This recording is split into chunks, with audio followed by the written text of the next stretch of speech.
Previously on Balls. Here we go. Yesterday, this time, we didn't even know we were going to be talking to him.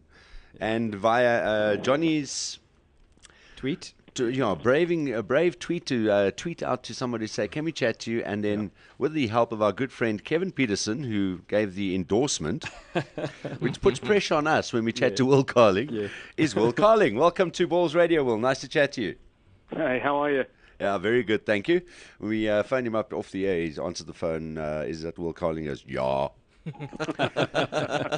Is that the sum total of Afrikaans that you've learned, Will? Yeah, but I try the accent occasionally. Brilliant. I love accents, you see, but it's like that's a shocker. But no, that was very good. I've heard a few Afrikaans words, but I've no idea what they mean. I've got a good idea. Yeah, depends, Will, who taught them to you. That is the thing. Yeah, some big guys. Yeah, exactly. And I wouldn't use them anywhere where other Afrikaans people are around. It happens sometimes. You would know. There's so many South Africans living in London, in particular. It's shocking. And when you're touring over there, and the first thing you avoid is the big green Springbok jackets. You see them in groups. They like wildebeest in the Serengeti. They wander the streets of London. So you walk the other way if you're a South African, because you don't want to bump into those guys. The second one is the guys that are brave, but don't realize how many South Africans there are when they're talking in Afrikaans about an English person and not saying very nice things about them. And around them, there are about 5 or 6 South Africans understanding every word that they say. Yeah, but that's because they know the English. We wouldn't do anything about it anyway. True. You know what we're like. Yes. Until their backs turned, anyway. Absolutely. Where are you right now? Just at home in the office, so pretending to do some work. Working from home. Is it hospitality? Is that your biggest thing that you're doing? Your hospitality business? No, well, we have that. Yeah, we set up an agency, so we look after Heineken now. Their sort of rugby sponsorship and digital work. Okay. Hopefully, signing up some other big ones for the World Cup. We just got into cycling as well, which I think I blame Stransky for. He's massively into cycling. Yep, that would be right. But he's quite skinny and fit, and I'm not, so it just doesn't work very well. But I love it. So.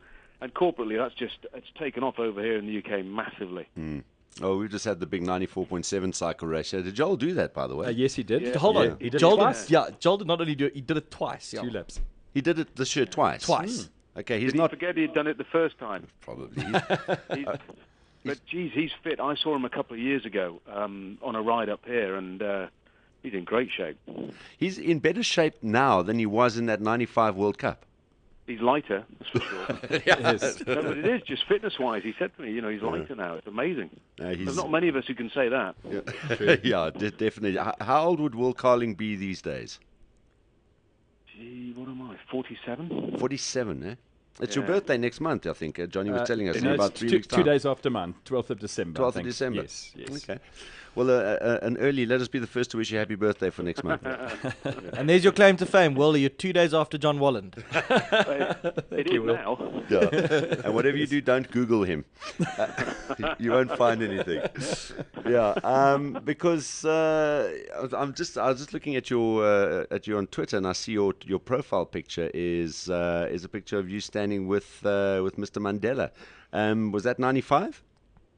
That was 94. 94. He'd been in Pretoria. He'd been about a month in office.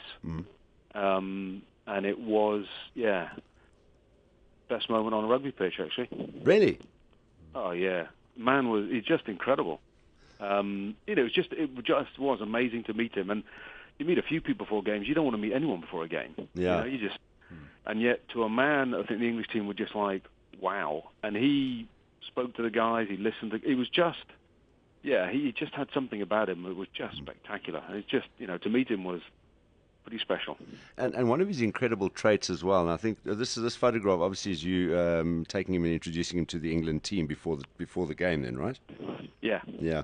One of his most incredible traits, and sadly now obviously it wouldn't happen, but if you had to meet him, and he's met thousands and thousands of people since he's been released from Robben Island, and that's not a long space of time when you think of it in context of his life, but he remembers everybody's name. Yeah, it's it was amazing. Do you know what I mean? It just he, guys that sort of just chatting to him, he would answer questions, and he was looking at guys, and it just made you think, I'm interested in you. Mm. And to do that to certain forwards, rugby players, is a skill. Because they don't have anything interesting to say. Yeah, yeah. But no, it was brilliant. It was, which is hence why I've got it on Twitter. Yeah. Yeah, it's awesome to see that up there as your Twitter profile picture. Good on you. And as far as Will Carling himself goes, I mean, we've never had the opportunity to talk to you, so forgive us if there are questions that you have been asked numerous times. But one of those that springs out for me, because we remember clearly that '95 World Cup and just so many key moments from that tournament, which involved England. But then we go back 4 years before when you guys were runners up. Which one for you hurt the most? It's I'm not sure. I think for me, losing any game hurts. Mm. You speak to my wife. I can't lose to the kids. I struggle with that. So she tells me off. She wants me, on most days if I'm playing sport. But so I hate losing, and it's weird. For both those games, they hurt. But if I'm being brutally honest, Australia in '91 were a better side than us. I think if we had played them 10 times, they would have beaten us more than we would have beaten them. Yeah. And the same for New Zealand in '95. And so the games that really hurt me are games that we lost when we shouldn't have lost, and we were against sides who weren't actually better than us. And, those are the games I think that I look back and think that, that hurts, because you shouldn't lose those games. When you get beaten by a better side, it hurts, but there's not a lot you can do about it. So that's every game against France then? Well, which one that hurts? Yeah, the ones that you lose against France, they would be every game, because I think you guys would back yourself every time to beat them. Well, we managed to get them fighting rather than playing rugby, and they're not very good at fighting. Oh, brilliant! Yeah, because I was thinking about it, and I almost got the impression that the '95 World Cup side, that England side, particularly when you guys had got through to the playoff section, kind of backed themselves to go one better than '91, and almost felt that it was a better all-round side. Obviously, everyone was saying New Zealand were the best side at that tournament, so it doesn't necessarily mean the best side wins it, but that you guys might have felt that you were better than you would have been in '91. I think we were a little better. I think we were mentally a little bit stronger. I think where English sides suffered, certainly, '80s, whatever, we very rarely played Southern Hemisphere sides, and there was always this aura about playing Southern Hemisphere sides about, geez, they're better than us and they're stronger than this, that, and the other. Well, and predominantly they were.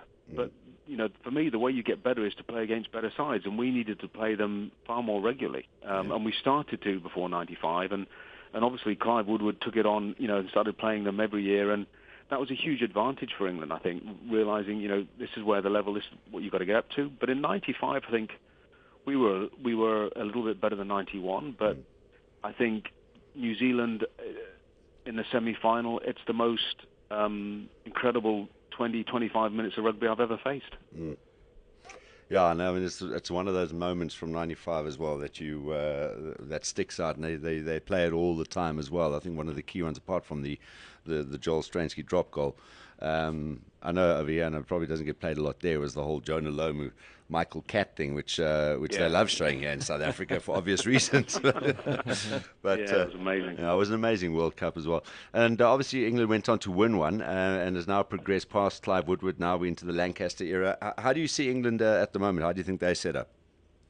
I think that I think they're moving in the right direction, in the sense that at the end of these November games, I think they're starting to get a pack of forwards who are starting to look pretty useful. I think he's obviously got injuries in the backs, but I think he just needs to find a couple of real playmakers, a couple of guys with some real pace who can actually start utilising the possession that the forwards are winning. And I think if he can start getting that blend, then England in 2 years' time will be will be there or thereabouts. Yeah, he's got to kind of try and find that now, though, because as we've one of the sort of key things that has happened with all the World Cup winning sides, Woodward did it with England when they went on to win it. That continuance, that consistency with selection, sort of particularly in the last 2 years, stuck with that group. Had a one or two, but generally stuck with the core. We saw it happen again with Jake White and the Springboks 2007 and Graham Henry. I mean, everyone thought he was going to get fired after the 2007 World Cup. They stuck with him. Sean Fitzpatrick said there's not a hope in hell they'll ever fire him, and they went on to win it. So there seems to be a kind of a pattern when it comes to consistency, particularly from now until the World Cup. Yeah, and I think you look at the amount of caps that the sides who've won World Cups have got. They've got huge amounts of experience, and I think anyone who's been lucky enough to play Test rugby will realise the importance of sort of combinations of, and that experience. So I think, Stuart, whatever he starts picking come Six Nations is really, as far as he hopes, is almost going to be his World Cup team. And, you then got to stick with it. You're going to lose some, obviously, to injury, but if you're keeping sort of 11, 12, 13 of a core side, I think that gives you a massive advantage. Yeah. So come on then, Mr. Carling. There's obviously 4, maybe 5 teams, and then throw in France as well, because you never know if they could ever put 6 games together, or 5 or 6 games together, back to back. Pick a winner for the World Cup in 2 years' time, looking at all the sort of countries now where they stand, and even with Australia battling as they are. I know we both appreciate that, and are happy about that, but who's going to win the World Cup? Do you know, I mean, New Zealand are, out and out, at the moment favourites, but then they always seem to be 2 years out, and I think your guys are starting to look quite good. The French, you just never know, do you? Exactly. The French don't even know, and that's the thing, and Christ, they've got some talent, but it's, as you say, it's consistency. Aussies, bizarrely, always get themselves ready for a World Cup. Usually, they're always there or thereabouts, but it's a hard one. I would love to think if England can find some players home advantage, they'll be up there. But then I have a sneaky suspicion that just the sheer power that you guys have got is going to be pretty important. Well, Aussies at the moment, the drinking World Cup, no one's going to touch them. Gee, I don't know what's going on with them. Another 6. I mean, I heard that they have to do a breathalyzer, the morning after a game. That's serious. Everyone else does. Serious. Are they really doing that? Yeah, that's what I was told. The morning after, what about game day? Yeah, before. I think they should have a few. The ref goes into the one change room and checks the studs, and he goes to the Aussies and checks their blood alcohol levels. He goes, last orders, boys are out. Speaking of which, he's got a tweet here from Charles Knight. This is bizarre because he's sitting in a pub in Hertfordshire right now. Is it Hertfordshire or Hertfordshire? Hertfordshire. Yes. Listening to us on Balls, chatting to Will Carling in the UK. So there we go, Charles Knight. Thank you very much. Just a final one, Will. It's really, really great to chat to you. I'm sure we could chat for hours. We're not going to keep you long. My favorite trivia question of all time. I love this question because it's rugby related. Let's see if Will Carling knows the answer before we let him go. The only World Cup winning rugby player to have a number 1 hit on the Billboard charts is who?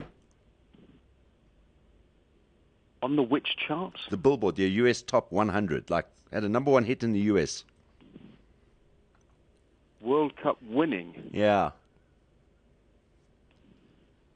God, I was thinking that maybe you were playing word games with David Soul, but no, it's not one of it's not one of these lateral thinking ones like the last. Had a number 1 in America. Number 1 hit on the US charts. The only World Cup winning rugby player. So tell you the answer. I love this question. It's a great brilliant. question. It is no a good idea. Lawrence Delalio. What? Yes. Do you remember the song "We Don't Need Another Hero" by Tina Turner? Yes. From 1985, from Mad Max, Beyond Thunderdome. Yeah. He was a 13-year-old lighty in the, what is this, St. Augustine's Boys Choir, sang backing vocals to Tina Turner on that record. Wow. Jeez. He keeps that quite quiet. He didn't tell anyone. I always wondered if he was proud of that or not. Clearly he isn't. It's a lovely idea that he was in a choir. Yeah, 13-year-old boy, St. Augustine School Choir, I think it was, Lawrence Delalio. Well, I know what's going to happen next time you bump into him. Yes. Well, it's awesome chatting to you. Thank you very much for giving up some of your time this afternoon, and all the best. Great to have spoken to you. Yeah, no, thanks very much, guys. Thank you, Will. All the best. All right. Bye-bye. Cheerio. Bye. Bye. Hey, what a hell of a nice What guy. a lekker ook. You could carry on talking there the whole time. It's just so nice to hear him. And I think he also does stuff on Sky as well. Does like punditry with, I think Jeremy Guscott does some stuff there as well. Really, really cool guy. Well done, Johnny. Yeah, and thanks, thank you, Dad. Kevin. Johnny. Thank you, Kevin Peterson, for teeing that endorsing. up for us. Yeah. Yeah, well, not teeing it up, but he basically gave he Will said the thumbs to say up. that saying, I'm a good guy. Talk to these guys. He's a good. No, he didn't say. He said we were good guys. Visual Radio. Weekdays from 3 p.m. to 6 p.m. Central African Time. Radio like you've never seen it before. Balls.co.za